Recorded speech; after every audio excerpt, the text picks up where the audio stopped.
Alright, what's up guys, it's Yagami and today I'm going to show you how to make a custom thumbnail for all your YouTube videos. It's really quick, it's really easy, and you can use this technique for any video you want, so let's get right into it. So the first thing you want to do is make a composition with 1280 width and 720 height, and press create.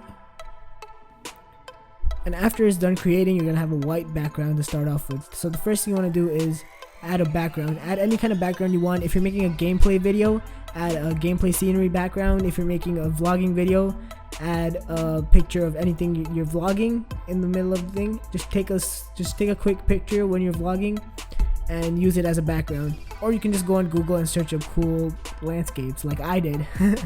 And I'm just gonna drag that in right now. Alright, so after you add in your background, you want to color correct it a little bit and make it look a little bit more vibrant. So what you want to do is press your layer and press this circle right here and press curves. You're gonna see this diagonal line. Go to about the bottom right here, like about the bottom, and drag it down a little bit, a tiny bit. It's really sensitive, so you want to take it down just a tiny bit and go all the way to the top, like about the same distance as the bottom to this point. You want to go from the top and drag it up a little bit. And that's just gonna add a little bit more vibrance to this picture. So if I turn this off and turn it back on, you can see how that changed the picture. Alright, so the next thing you want to do is add some color and to add like a theme. So if it's like a light video, you want to add like pink or orange or yellow, and if it's dark, you want to add like black or something. So add a new layer. You see how there's a sticky note on the bottom right? You're gonna press that and it's gonna make a new layer. So with this layer, you want to press the circle and press gradient. So basically what this is gonna do is just make a gradient, and if you press this one, it's gonna go from a solid color to a transparent. And to change the solid color, just double click on the bottom thing right here, the white, and I think I'm gonna go with like a little light pink. I'm just gonna go a little darker because I'm gonna change the opacity a little bit. Press OK and OK, and I'm gonna scale it up a little bit because I want the pink to be a little bit more spread out. Press OK, and the next thing you want to do is add another layer, and we're gonna contrast the top of this image with the bottom of this image. So I think a nice color that contrasts pink is white. So go add another gradient and put the angle all the way down. This is basically going to make the white come on top and the transparent part come on the bottom. And it's already white, so we don't need to change that. And I'm going to turn the scale. Actually, I think I'm pretty happy with the scale. I might turn it down to like, I'll turn it down to about a good 89 or 90. So next thing you want to do is change the opacity of these two. So I'll turn this down to about 60, and I'll change the gradient fill to about 70. I might keep it at 80. I like a little pink color in there. And yeah, the next thing you want to do is make another layer, and we're going to add a little bit of shadows on the side and the bottom. So press the paintbrush tool, and which is right here, and turn the size up to like 800. Mine's already set at 800. And change the color over here, the top square, to black for the color of a shadow. And what you want to do is just go to the outside of here a little bit and color this in a little bit. If you have your crosshair like super over here, it's going to make it a really black. So make sure it's on the outside of the canvas and just come down a little bit.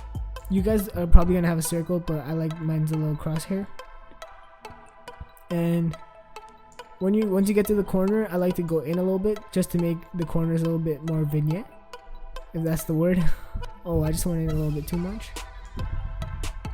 And I'm just gonna go. Nobody gets this perfect on the first time, so maybe too much. And finish out with a little bit more black, a little bit on the bottom. And yeah, that's just gonna make the middle pop out a little bit more, and the text pop out a little bit more, which is gonna be like right here. Talking about text, let's add that in right now. Press the text tool and you can write whatever you want. Cool travel vlog, sick gameplay, 420-meter headshot. I'm gonna write create a cool, if I can type, thumbnail. Hello? Is my brain working today? I don't think so. And I'm just gonna drag it here. This text looks really bad right now, but we're gonna fix it up. Alright, scale it up a little bit and put that in the middle, and I think that's aligned pretty good. Yeah, alright. Just put that on the side there. So now I have my text. I'm gonna add some effects on it. So press your text layer and press effects and press drop shadow. That's just gonna add a little bit of shadow on it. That's a little too much, so I'm gonna turn on the spread to like 6, turn on the size to 40, maybe 30, and yeah. This does look a little bit small, so I'm just going to turn up the size a little bit. Now I'm going to change the color of the text. I can go effects, gradient overlay. Some people do color overlay because they want a solid colored text, but I like to have a gradient text. It looks really cool with my background. I changed the angle up a little bit too. So it works the same as the gradient that we did before. You can just press this and change up the gradient. I did pink and white. Instead of transparent, I pressed this, and you can have 2 solid colors. So you can change up the angles a little bit. I'm gonna do it like this. I think this is pretty good. You can play with it. This looks pretty good also. I think I like this one better. And press OK. I think I'm gonna turn up the drop shadow a little bit more. I don't see it a lot anymore since I turned it up the size. So I'm gonna go to the drop shadow and turn it up a little bit more in size.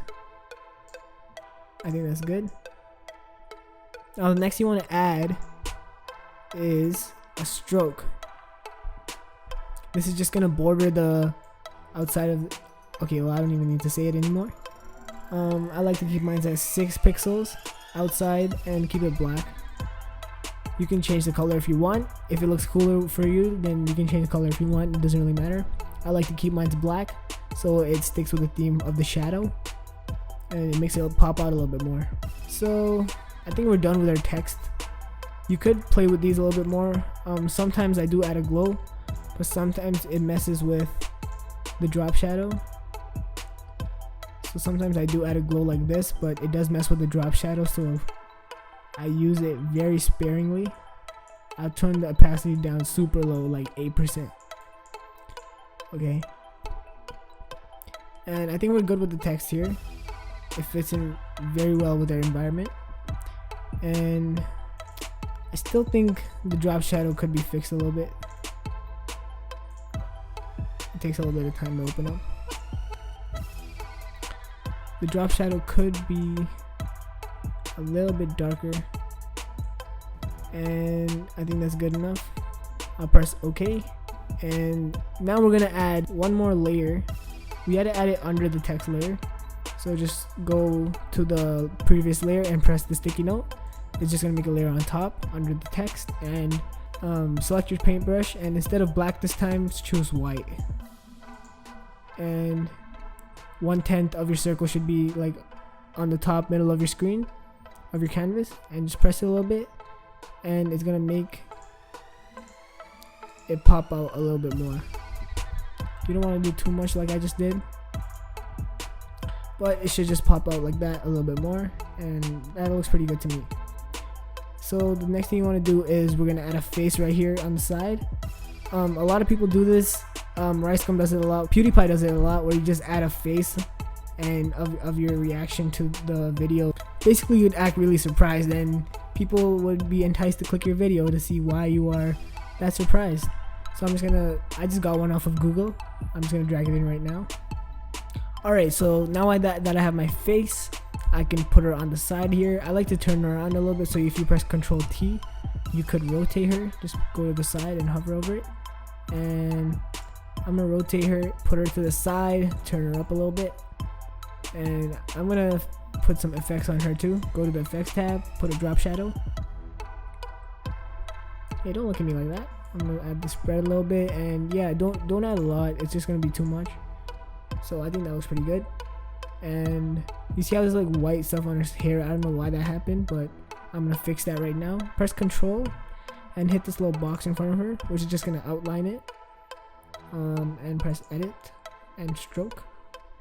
Change it to white and 5 pixels and press OK.